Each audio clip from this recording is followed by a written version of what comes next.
The crisis of credit, visualized. What is the credit crisis?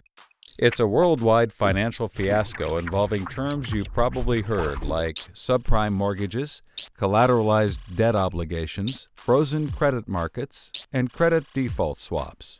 Who's affected? Everyone. How did it happen? Here's how. The credit crisis brings two groups of people together, homeowners and investors. Homeowners represent their mortgages, and investors represent their money. These mortgages represent houses, and this money represents large institutions like pension funds, insurance companies, sovereign funds, mutual funds, etc. These groups are brought together through the financial system, a bunch of banks and brokers commonly known as Wall Street. While it may not seem like it, these banks on Wall Street are closely connected to these houses on Main Street. To understand how, let's start at the beginning. Years ago, the investors are sitting on their pile of money, looking for a good investment to turn into more money. Traditionally, they go to the U.S. Federal Reserve, where they buy Treasury bills, believed to be the safest investment. But in the wake of the dot-com bust on September 11th, Federal Reserve Chairman Alan Greenspan lowers interest rates to only 1% to keep the economy strong.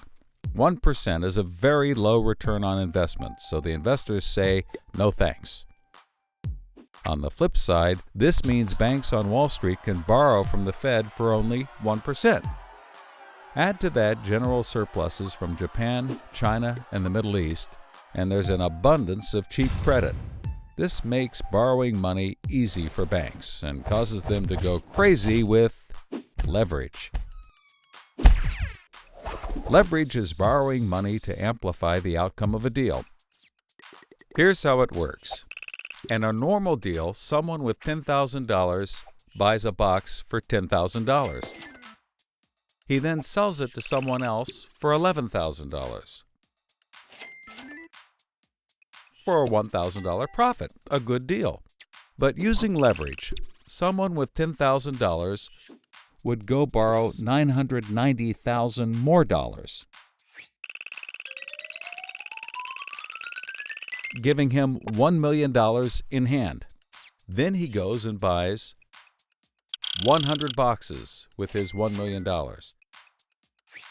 and sells them to someone else for $1,100,000.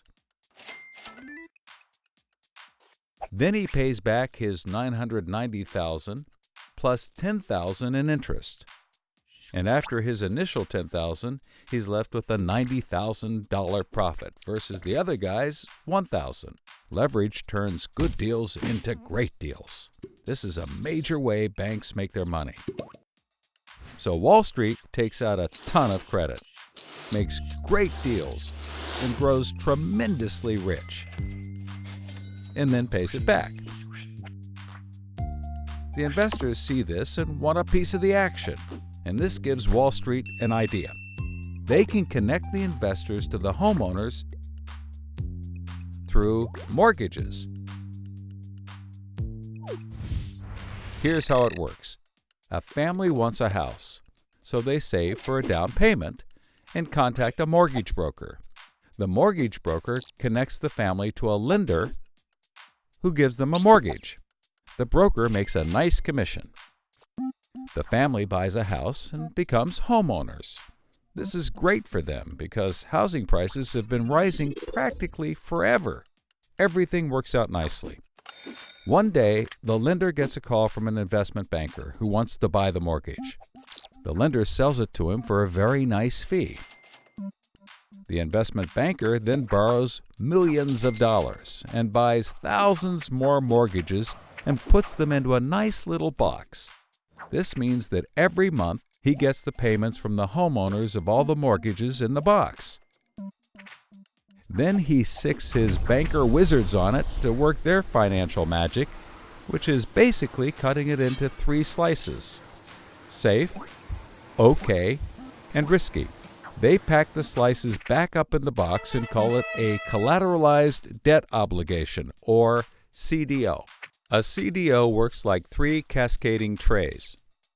as money comes in, the top tray fills first, then spills over into the middle, and whatever is left into the bottom. The money comes from homeowners paying off their mortgages. If some owners don't pay and default on their mortgage, less money comes in and the bottom tray may not get filled. This makes the bottom tray riskier and the top tray safer. To compensate for the higher risk, the bottom tray receives a higher rate of return, while the top receives a lower, but still nice return. To make the top even safer, banks will insure it for a small fee called a credit default swap. The banks do all of this work so that credit rating agencies will stamp the top slice as a safe, AAA rated investment, the highest, safest rating there is. The OK slice is BBB, still pretty good, and they don't bother to rate the risky slice. Because of the AAA rating, the investment banker can sell the safe slice to the investors who only want safe investments. He sells the OK slice to other bankers, and the risky slices to hedge funds and other risk takers. The investment banker makes millions. He then repays his loans. Finally, the investors have found a good investment for their money, much better than the 1% Treasury bills. They're so pleased they want more CDO slices. So the investment banker calls up the lender, wanting more mortgages. The lender calls up the broker for more homeowners, but the broker can't find anyone. Everyone that qualifies for a mortgage already has one, but they have an idea.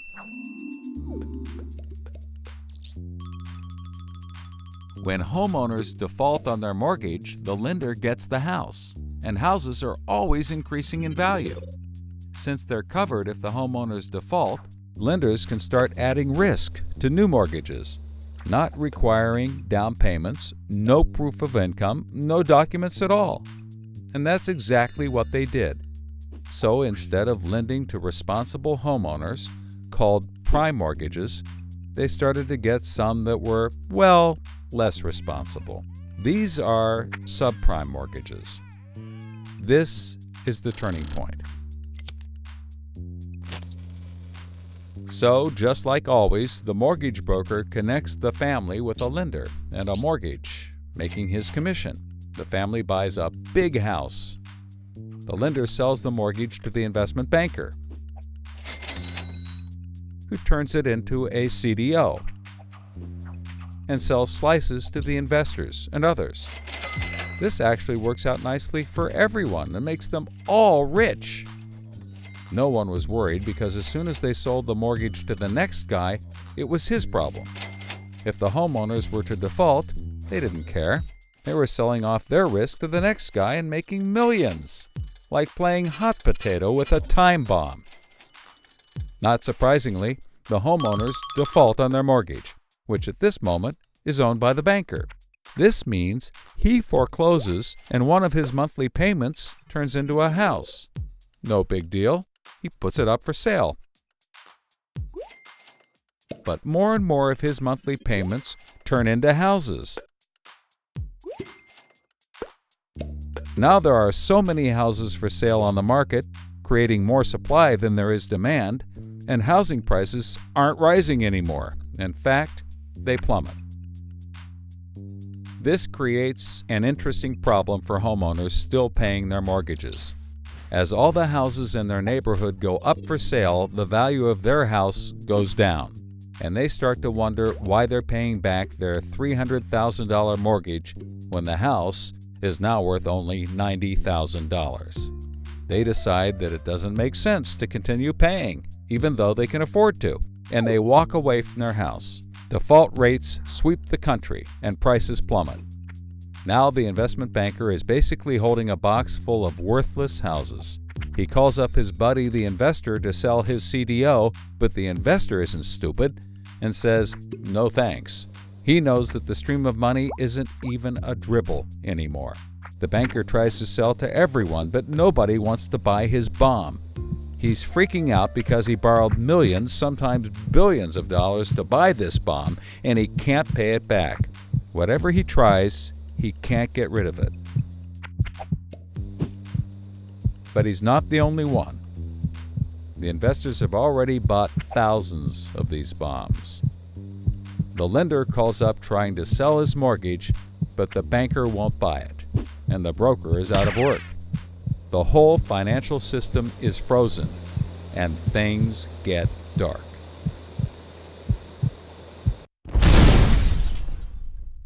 Everybody starts going bankrupt.